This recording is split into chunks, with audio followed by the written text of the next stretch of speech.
question for Jordan. Start with Ira, second row on your right. Hey, man. First of all, congratulations. You look great. Thank you. Trey said that they saw you throwing a little bit the other day. Have you been doing that? And Yeah. What's it feel like? Well, that was like my first day really getting out there. Trying to move around just a little bit. Yeah, man. I feel good. My body feels good. I'm happy to be back. Seeing the guys again. It's so special just to be back here, working with Jerry, the other trainers. So, it's just a blessing, man. Getting better every day. All right, next question will come from Logan on Zoom. Hey, Jordan, hope you're doing good.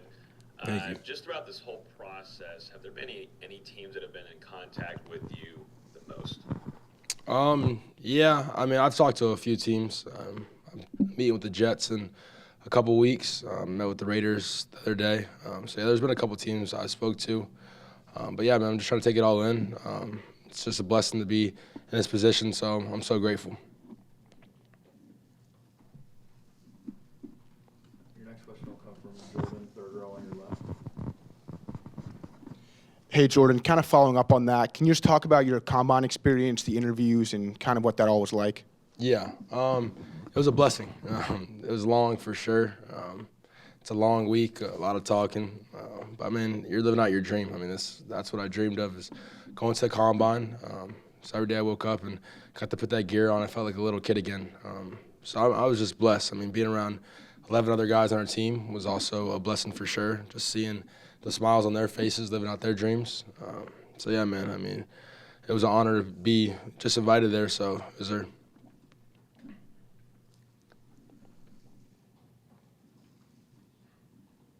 We're going to come back to Ira over here on your right.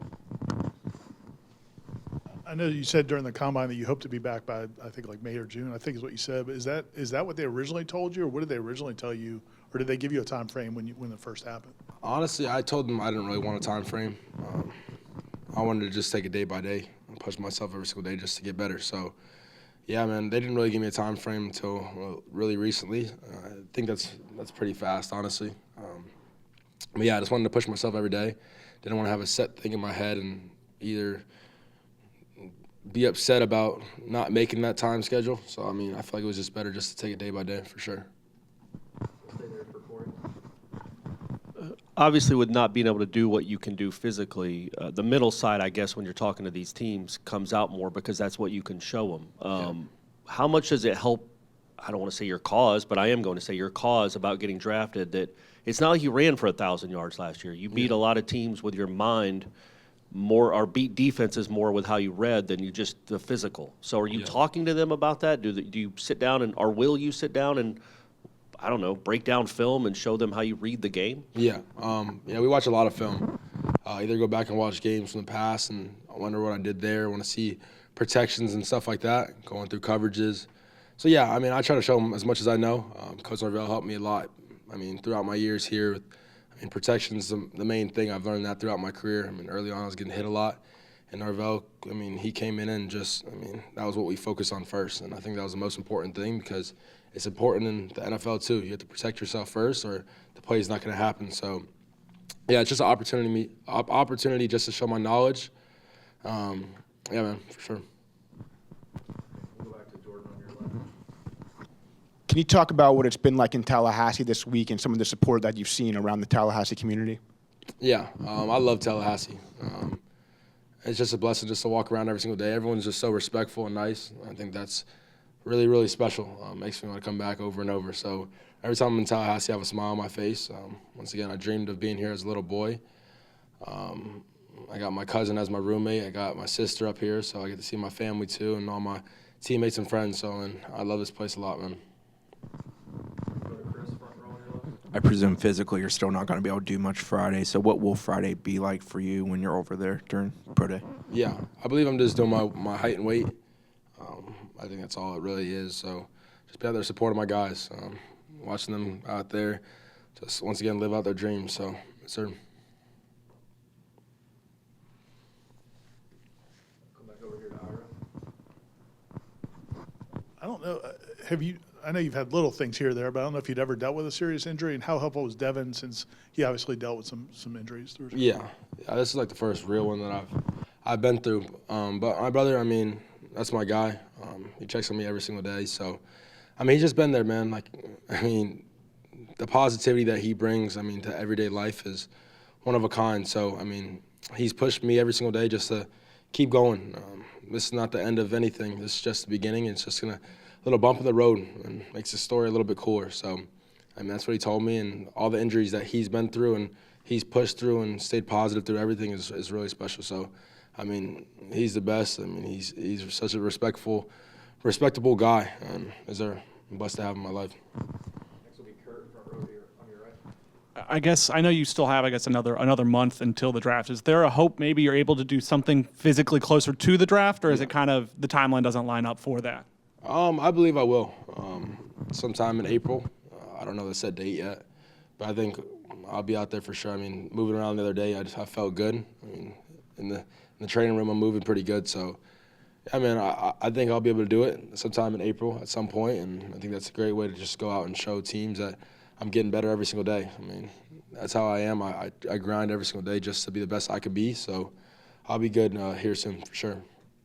Okay, next will be Jack, second row to your left. This process throughout the combine and pro day coming up, what has this been like mentally for you, and being a little bit more, physically limited and having to sell yourself a little bit more through, conversations and stuff like that, experience in the past, what's that been like, just taking maybe a different route than you expected? Yeah, man.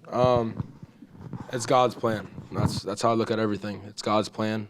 Every day I wake up, and it's an opportunity to show who I am. I mean, I wouldn't change the way I have these conversations at all, even if I was healthy. So, yeah, man, I'm just trusting God's plan and just taking everything day by day. So, I mean, I want to show these teams what I know and who I am as a person, because that is very important. You have to have your teammates that like you. I think that's very important, especially going in an NFL locker room. You have guys that want to feed their family. So you have to be trustworthy, respectful, and all that type of stuff. So, yes, sir. All right, we'll come back to Logan on Zoom. Hey, Jordan, you were at practice the other day. What you see from that quarterback room, and your relationship with DJ, but also to Brock Glenn going into his second year, big step there, and also a youngster with Luke. Yeah, that room's gonna be really special. There's talent across the board from top to bottom. So, I mean, I look forward to seeing them compete. That's the main thing I tell Brock every single day, and I spoke to DJ and just check on him every now and then. Excuse me. But yeah, I mean, it's competition. There's nothing given at this program at all. That's the main thing I want people to know is you have to compete. I mean, you come here to compete. So, I mean, I tell Brock's my little brother. So, I told him just be consistent this spring, every single day, not just on the field, but in the locker room and who you are. So, yeah, man, it's competition. We're at Florida State University, and it makes you better every single day. We'll go to Corey, second row on your right. I asked this about Renardo, who had been here a long time too. What kind of pride do you take individually, but then also collectively with the guys that have been here a long time, of where this program was and then where you guys got it to by the time you left? Yeah, I take a lot of pride in that. At the end of the day, yeah, I play football for Florida State, but I'm a fan of Florida State football ever since a little boy. So those years that were rough, I mean, I used to watch and get upset just like everybody else. So coming here and having the opportunity to change the program around and grow a brotherhood with a bunch of guys that, I mean, I'll have forever. These bonds I would have forever. I mean, it's second to none.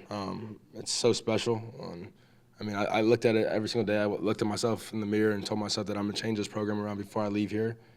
And, I mean, man, we did that. And I'm so grateful for my teammates and all those guys and my coaches that just helped along the way, the training staff, media staff, everybody that helped along the way. It was great, man. Stay there for Ira. I'm not going to ask you about the snub because you've made your feelings known. Just what was it like watching the way the guys rallied around each other in the swamp and then the ACC championship game and, to get those wins without you? Yeah. I mean, it's just about the brotherhood, man. That's all it is. I mean, that's what I put my finger on every single time is the love we have for each other in the locker room. It was so special. I mean, I've been here for a lot of years, and this year was like no other. But it starts from the top. Coach Norville and that coaching staff, that kind of, they show us the way with the brotherhood stuff. So, I mean, that's all it is. We love each other, and we just grind. Sorry, the pollen's killing me. It's bad.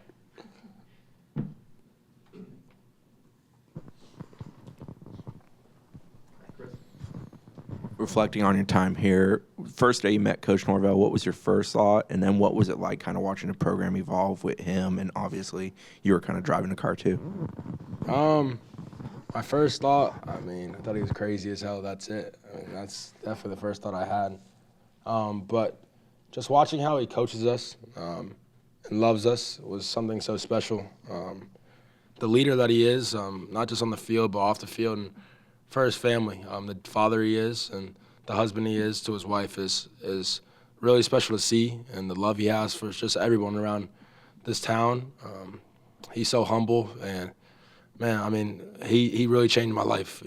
He showed me a lot when it comes to not only football, but just how I treat people, how I do everything. So yeah, man, I'm so grateful. We crossed paths for sure. Anything else? All right. Thank you. Awesome. Thank you guys.